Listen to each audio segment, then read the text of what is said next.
Hello, welcome to your online strength coach podcast, episode 39. Some warm-up routines. God, that sounds exciting, doesn't it?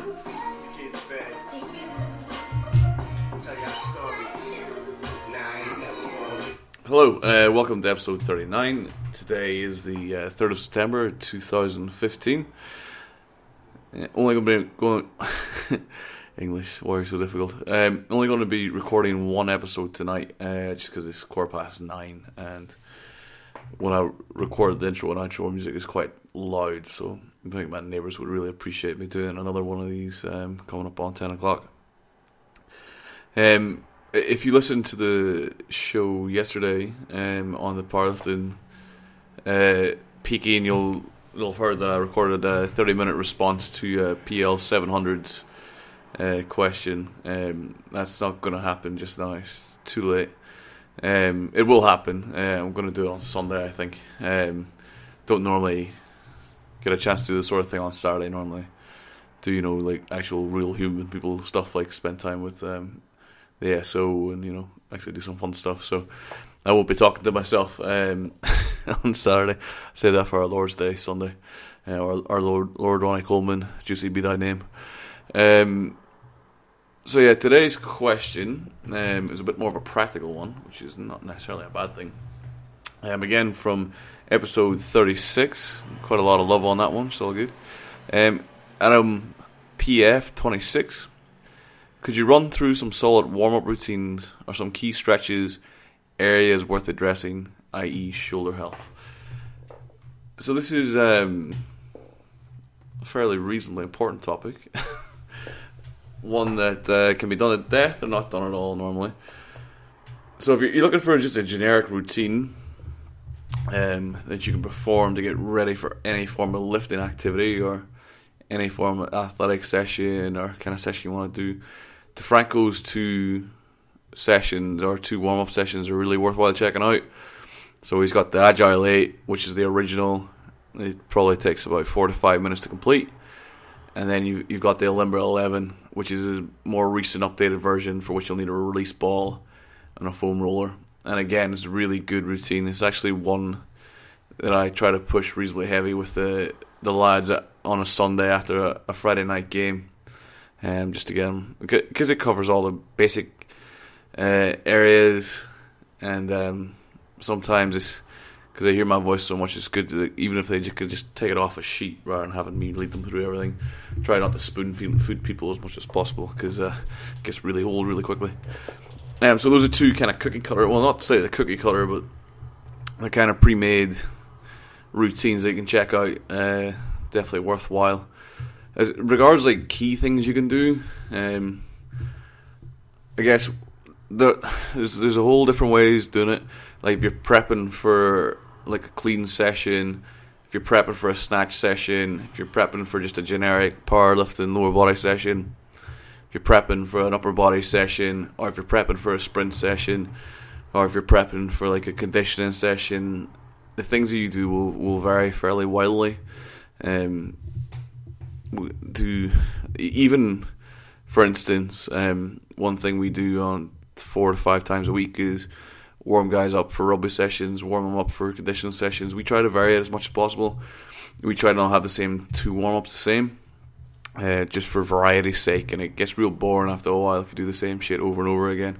So the guy Ashley Jones that I'm working under at the minute, great conditioner, writes for Lead FTS. If you're interested about reading for rugby prep, would definitely check out his stuff.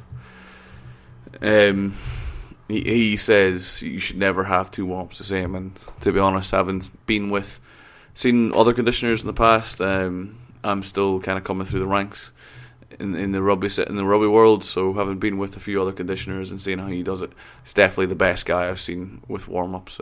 Absolutely phenomenal stuff for like rugby warm-ups, like the best I've seen. But yeah, I think that's probably right as well, because that's kind of the tact I take for like the novice stuff that I do, the practical novice stuff, the workshops I do in person. If I'm doing like a snatch workout, a clean workout, to be honest, I try to make no 2 workouts the same. They'll have the same key exercises in it. Like, well, we do hang snatch, we do hang clean, we do jerk, and variants thereof, for 5 weeks. But trying to make it varied, so we try to do different things in the warm up, but things you should always do in the warm up, when it comes to any session, really. So you need to do basically there's a warm up protocol called RAMP. It's pushed by the UKSAA, the United Kingdom Strength and Conditioning Association.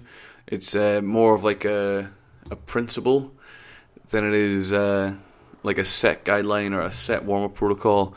It's kind of like keep it simple, stupid. It's like more of a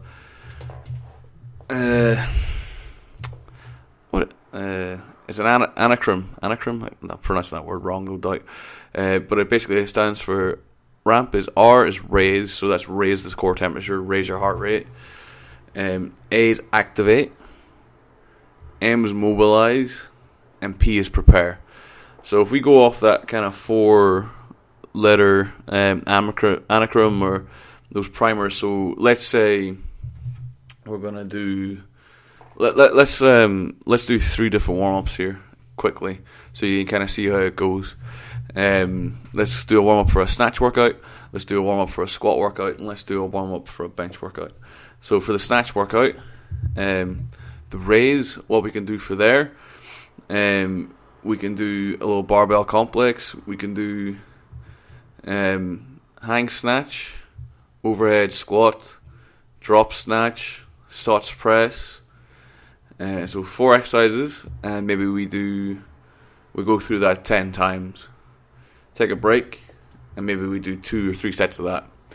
So maybe that's like 4 to 7 minutes of activity where we're doing a specific exercise, but we're moving through full ranges of motion through the joints. And more importantly, it's not really the technical execution so important at this stage. It's more the general. We're getting the core temperature up. We're getting ready. We're getting hot. We're getting sweaty. We're getting ready to work out.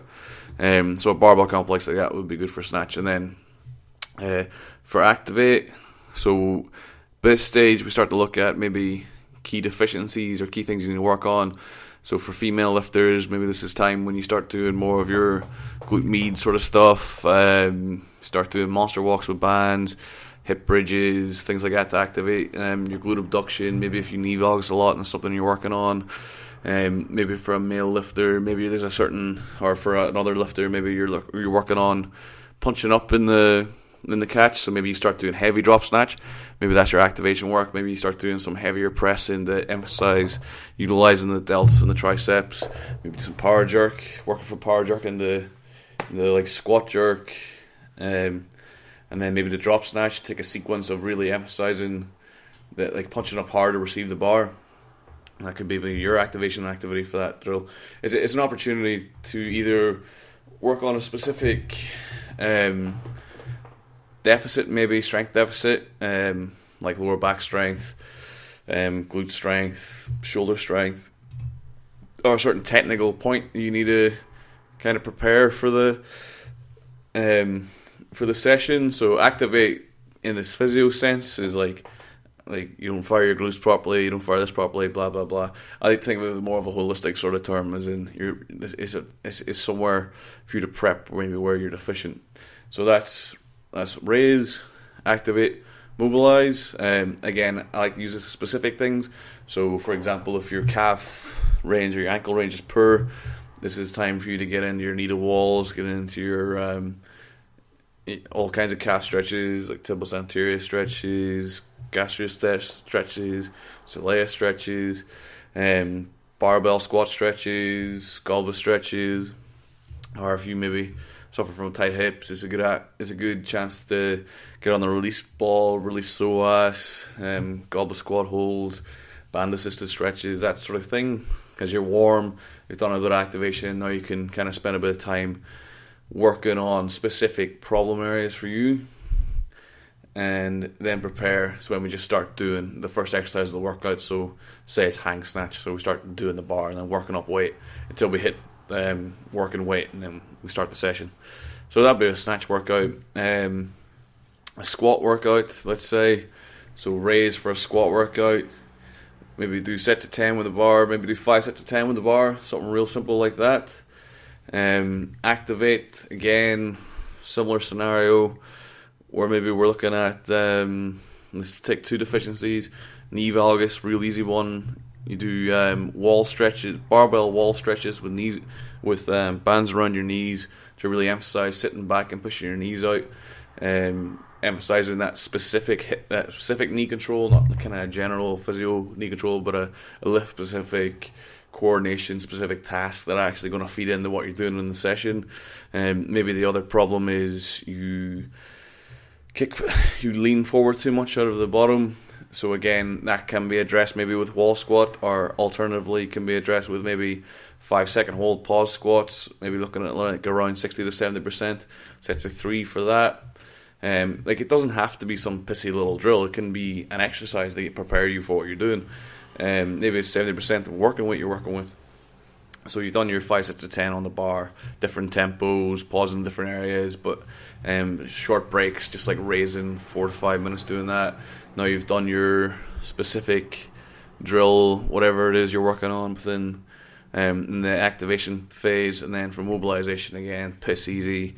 For squat, goblet squat holds, wall squat holds, pause squat holds, specific release work, adductor foam rolling, psoas foam rolling, trigger point work on the thoracic spine if you struggle to hold extension, or just general kind of mobilizing routine, going through a few exercises in the Limber 11 or the Cossacks, Angels in the Snow, Scorpions, downward dog, cycle through into like a lower back stretch, just like a general mobilization routine, or a more specific mobilization routine. I would stretch the more specific mobilization routine, because you're going to get a lot of the warming up and a lot of the mobilization that you require from the motion and kind of the activation, the mobilization tasks, and the kind of way that I would structure a warm up. And then again, preparation is fucking easy. If the workout's 5 sets 5 and 200 in the squat, then we start with a bar, 60, 80, 100, you know the drill. That's your preparation phase for lifting, is just actually getting on with the first exercise of the session. And then finally, let's look at a bench press for like a shoulder routine. So if we look at ramp, again, not really much you can do for upper body. You can do a general one if you want. Again, a barbell complex is an option. Maybe an option I feel is quite often overlooked for upper body workouts that I find works quite well is if you do like lighter activity. So let's say if you have a systems workout within the workout. Let's say you have systems work within your workout. Rather than perform the systems workout post, do it as a circuit at the start of your session. So let's say you have shoulder press, lat pull down, chest supported dumbbell row. Just do 3 to 5 sets of 10 with that, with like 50 to 6% of your RM. It's going to get the shoulders moving, get them mobile, get them loose, get them activated, get you warm. It's a great upper body raise activity. I find assistance done as a circuit is a fantastic warm up for upper body, often overlooked. So as a ramp activity, assistance done as a circuit, I think that's a really good way to go. And then from there, you're looking at the activation. Again, activation can be anything. If there's something specific with your bench press, maybe you're working on your arch. Maybe you just work on your arch for like 5 to 10 minutes. Maybe you work on doing some like it's called Spotto press by I learned from Mark Thompson, who's definitely not listening to this. But just like benching, not touching the chest to work on bar control. Maybe you're working on your pause. Maybe you're working on 3-part bench to work on control of the line. So 3-part benches, 5 reps of bottom halves, 5 reps of top halves, and 5 full reps on the bench press. Just working on bar control again. Just basically a specific part or specific skill, or if you find I know a lot of people that I've trained with in the past or that I train with currently, like they do a lot of band work for the upper back to kind of get that going. So it could be external rotation in various ways, internal rotation with a band, pull aparts, face pulls, all that stuff to kind of get the infraspinatus, all the rotator cuff musculature, all the upper back musculature firing, getting ready for the workout, getting ready to control your scap when you're doing your bench press. If that's something you want to work on, that's a good way of doing it. Basically some kind of specific activation work. Then we work on mobilization, for bench press, a lot of people push. It depends on your shoulder health, but like broom dislocate, sleeper stretch, basic shit like arm circles, shoulder rolls. You're gonna look like a dickhead doing it, but it's good general warm up, good general mobilization.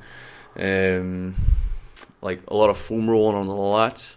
That's a trick people miss out there. A lot of problems from shoulders can kind of come from a tight lat, kind of tight upper traps. Like you do release work on the chest, release work on the shoulder girdle. You'll probably get a lot of mileage out of that as a mobilization tool, and then preparation. You just start bench pressing and get into the session.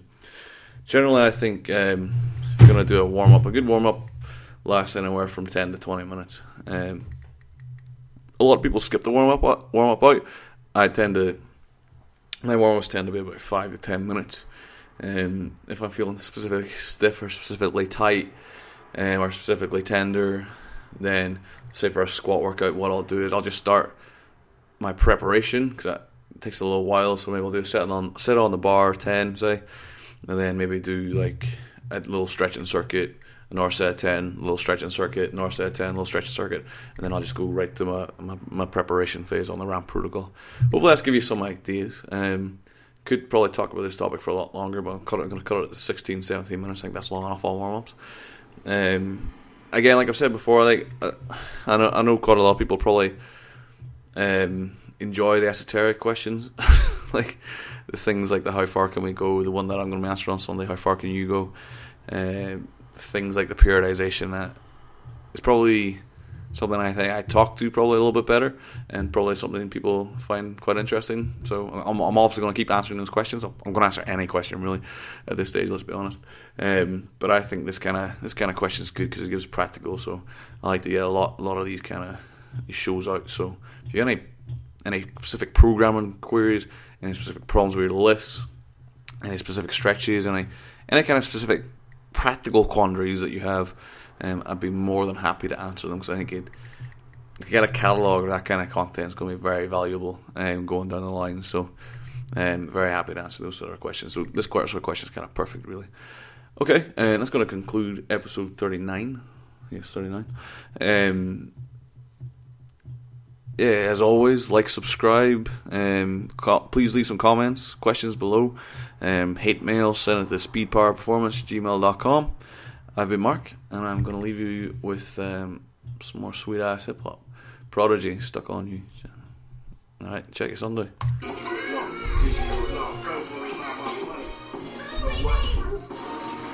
It's a cash explosion.